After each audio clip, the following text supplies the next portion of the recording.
Buenos días, queridos hermanos.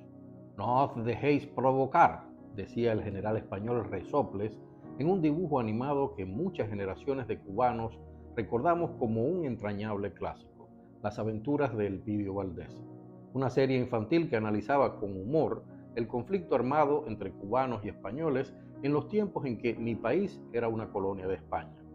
Esa frase, no os dejéis provocar, se la decía este general a los soldados españoles bajo su mando para que no se dejaran provocar ante todas las provocaciones con las que los rebeldes cubanos intentaban desestabilizarlos emocionalmente para vencerlos con más facilidad. Y ese es un reto que todos hemos vivido y viviremos.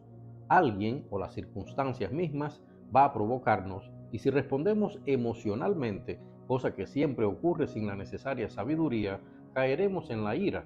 La ira nos llevará al odio y el odio, al ser un arma forjada por el diablo, nos arrastrará irremediablemente a cometer graves errores. Los hijos de Dios debemos actuar con sabiduría cuando nos sentimos provocados. Y esa sabiduría, especialmente ante este tipo de situaciones tan cotidianas, es algo que se nos recuerda constantemente en muchísimos pasajes de la Biblia.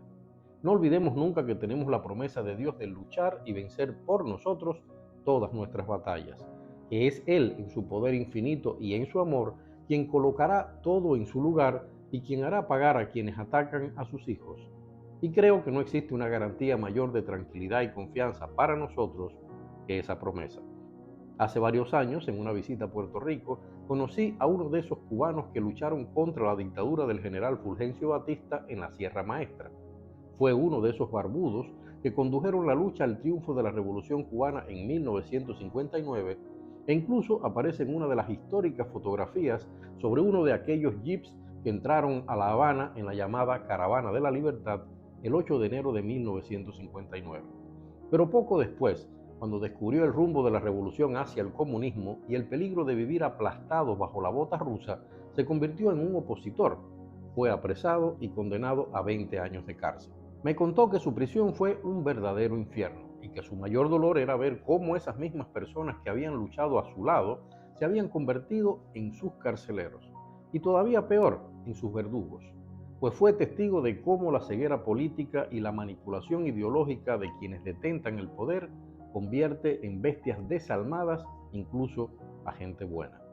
Sufrió terriblemente el ensañamiento de uno de aquellos carceleros, un joven campesino a quien él años atrás, durante los años de lucha en las montañas, había salvado de morir fusilado en una redada que hizo el ejército del dictador Batista en el caserío donde este muchacho vivía con su familia. Se convirtió de muchos modos en el padrino y protector de aquel muchacho. Lo enseñó a disparar el fusil, lo adiestró en las tácticas de la guerra de guerrillas porque le había tomado cariño y temblaba solamente de saber que podría morir en combate.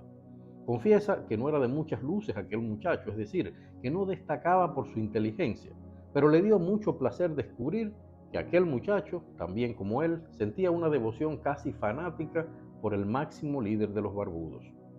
Por eso, cuando lo lanzaron tras las rejas en la fortaleza militar de La Cabaña, donde iban a parar por esos años todos los cubanos que se oponían a la triunfante revolución, pensó que su vida en prisión no sería tan dura cuando vio que entre los carceleros estaba aquel muchacho, ahora con grados de sargento. Se equivocaba rotundamente. El resto de los soldados que lo habían conocido en la sierra lo trataban con cierto respeto, aunque se vieran obligados a cumplir las duras órdenes de sus superiores. Pero aquel muchacho, específicamente aquel muchacho, actuaba con él con rabia, lo humillaba siempre que podía, le echaba en cara una supuesta traición a los ideales revolucionarios y cierta tarde le gritó que le daba asco pensar en que alguna vez había sentido cariño de hijo hacia una alimaña como tú que no merece estar vivo, le dijo. Años después, por mediación del presidente español Felipe González, fue uno de los prisioneros políticos cubanos que logró salir de Cuba, en su caso, 2 años antes de cumplir totalmente su condena. Viajó a Puerto Rico, donde estaba ya parte de su familia, que había huido de la isla poco después de su detención. Se convirtió en un rico empresario, montó algunos negocios, entre ellos un par de restaurantes, y un día, un señor ya mayor, un poco menor que él, llegó a uno de esos restaurantes suplicando un trabajo. El señor no sabía hacer nada, reconocía que su poca inteligencia le había impedido hacerse de algún oficio, pero sí tenía experiencia en cuestiones de seguridad personal y en cuestiones de cuidar la seguridad de propiedades de todo tipo, porque tenía una experiencia militar. Ordenó que lo contrataran sin haberlo visto, pero un par de tardes después, cuando decidió hacer una de sus usuales visitas de chequeo al restaurante, se encontró con aquel señor. Era, como suponen, su carcelero, aquel muchacho que tanto le había hecho sufrir en la cárcel. El señor, al reconocer quién era el dueño de aquel lugar donde había conseguido trabajo, se puso blanco como un papel y no atinaba a pronunciar palabras. Estaba muerto de miedo. Me alegra tenerte de vuelta, le dijo sonriendo, y no tienes nada que decirme de lo que pasó alguna vez. Yo te perdoné, y fue Cristo quien te sacó de ese hoyo miserable donde estabas, y fue quien te puso aquí, delante de mí. Y después lo abrazó. Y a partir de ese día, siempre que el Señor intentó pedirle perdón, lo detenía. Te dije que ya te perdoné. Si todavía crees que necesitas ser perdonado, será porque Dios no ha terminado de limpiar tu corazón. Habla con Dios.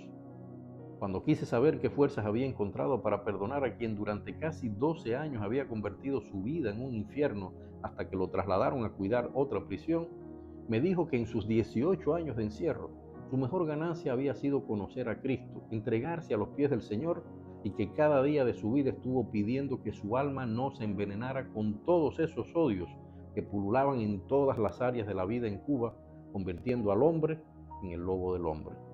Me confesó que se había aprendido de memoria y los repetía día a día 2 pasajes de la Biblia que consideraba imprescindibles para asimilar en el alma la promesa de Dios de que ningún mal nos envenene la pureza que Él nos puso en el corazón al crearnos. Deuteronomio 32:35, donde dice: mía es la venganza y la retribución, a su tiempo su pie resbalará. Y Romanos 12:19, cuando habla de los deberes cristianos, donde dice: no os venguéis vosotros mismos, amados míos, sino dejad lugar a la ira de Dios, porque escrito está: mía es la venganza, yo pagaré, dice el Señor. Dios los bendiga.